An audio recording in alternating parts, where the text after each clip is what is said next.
във важни моменти Атанасов е бил при Важни за Хикимян. него моменти. Да, за Атанасов. Няма как водещия да знае какво ще каже събеседника му. Пък на мен ми е направило впечатление, че Атанас Атанасов, но на неговото място можем да сложим и много други имена. Се е появявал в ситуации, в които има той нещо да каже. Но това можем да го... Атанас Атанасов да го приемем за метафора. Като аватар на всички тези, които... Много политици, въобще фигури публични и артисти, всякакви хора се появяват, когато на тях им е удобно. Може ли това да бъде променено? Не, това е големия проблем. Големия проблем е тези, които не се явяват никога. И мога да дам пример. Пеевски е един от тях. Не само. BTV, какво казва Хикимян, по същия начин можем да приобщим и панорама на БНТ, да са канили Методи Андреев, да са канили Весислава Танчева. Няма представа дали са канили. Не. Да са канили адвокат Велислав Величков. Продължават да не ги канят.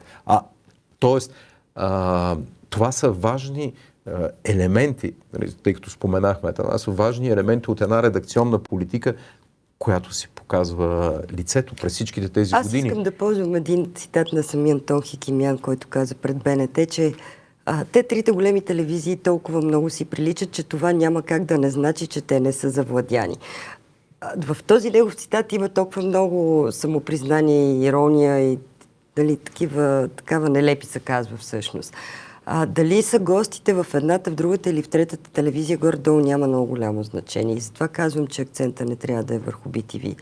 И пак връщам на Любомир Минчев. Ето сега снимката от Монако, за да обясните на по-младите зрители, че това е една снимка. То дори на себе си трябва да напомняме, защото това е от 2003 година. От тогава са минали 20 години. Това е така наречения скандал яхтен по времето на правителството на НДСВ, на която яхта бяха 2 или 3 министри. Велчев е горе в ляво. Севлиевски беше на енергетиката тогава. Петров, Севлиевски, Петров беше, мисля, че на икономиката или на транспорта. И яхтата е била на... Амигоса, който е с червеното яке, после лежа в затвора за пране на пари. Свързан с Иван Тодоров, доктора, който вече е покойник.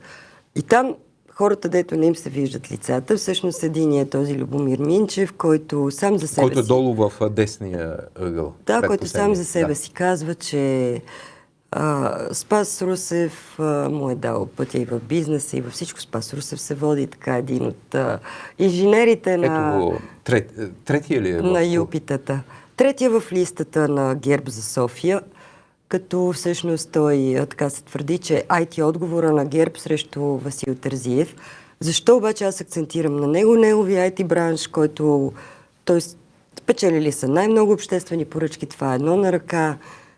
Но интересното е, че точно той се води собственик първия на Канал 3 преди 10 години, когато след смяна на собствеността Канал 3 беше прочистен от критични гласове. И зад неговия гръб така се подозираше, че съди Пеевски. Това беше опита на Пеевски да влезе така по-остро в телевизионния бизнес след TV7. И никой не говори за това. И всъщност Минчев, аз му викам ефекта Минчев и темата Минчев, много ще ми е интересно всички кандидати за София да кажат какво мислят за модела Минчев. Какъв е модела? С обществените поръчки, с Спас Русев зад гърба си или дебелата сянка, с покупката на медии, така че те да бъдат обезкръвени и с тази близост до властта. Защото за мен е интересно Вили Лилков, който е толкова голям радетел срещу ДС, потеклото въобще, ДС механизмите и ДС присъствието във властта с всичките им метастази. Какво би казал за господин Минчев, зад когото седат подобни механизми на съставяне и на бизнес, и на влияние?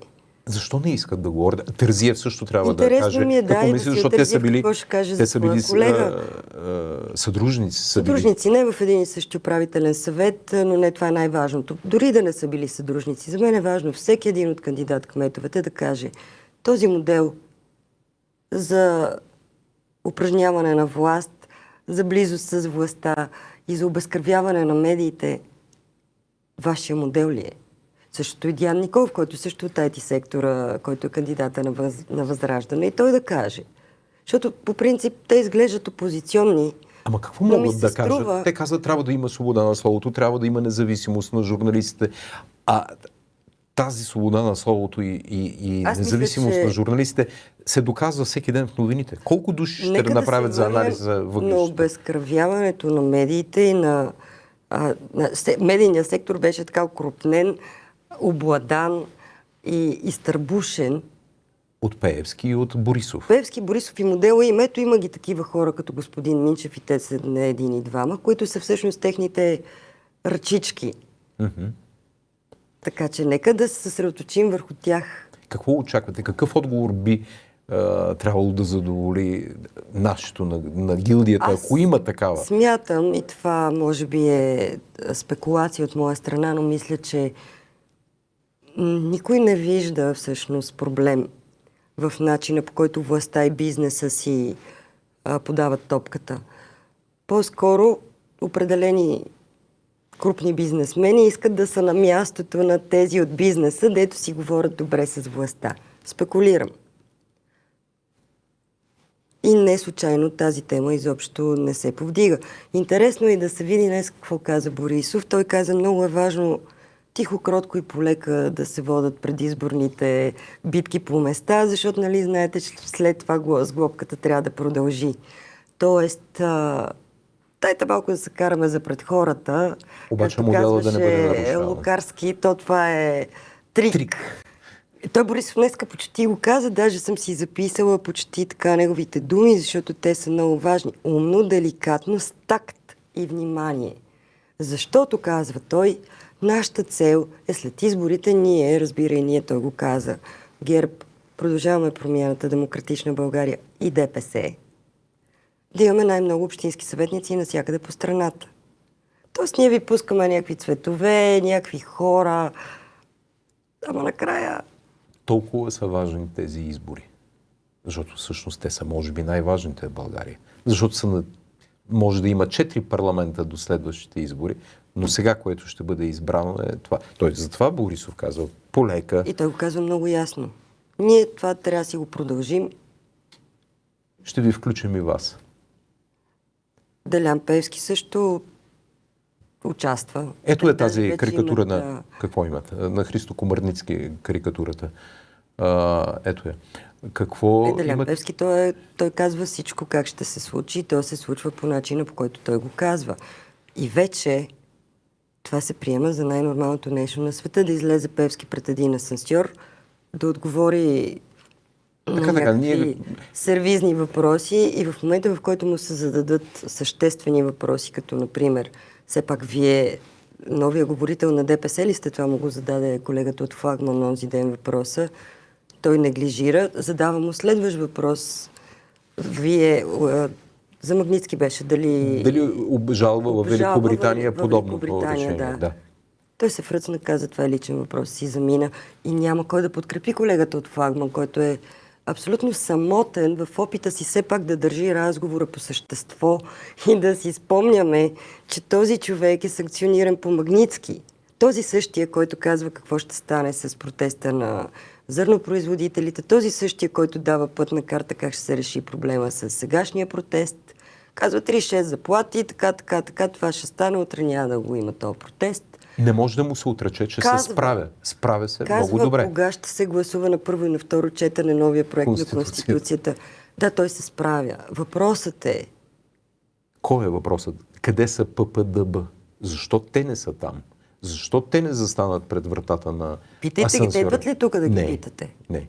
Ето не, това всъщност, не съм прав, защото сега Мирослава Петрова беше, но тя техните лидери няма да дойдат. От техните лидери, да, за това говоря. Те се разболяват, когато са във властта, от този синдром на... Той не е на ГЕРБ, защото аз отдавна наблюдавам политическия процес и когато са във властта, които и да са... Обичат BTV, всички обичат BTV. Те рязко спират да ходят където и да било и просто си избират... Това те как си може избират. Как може да бъде променено? Много отдавна не контролират това, кой ще дойде. Точно така. И вие го знаете много добре.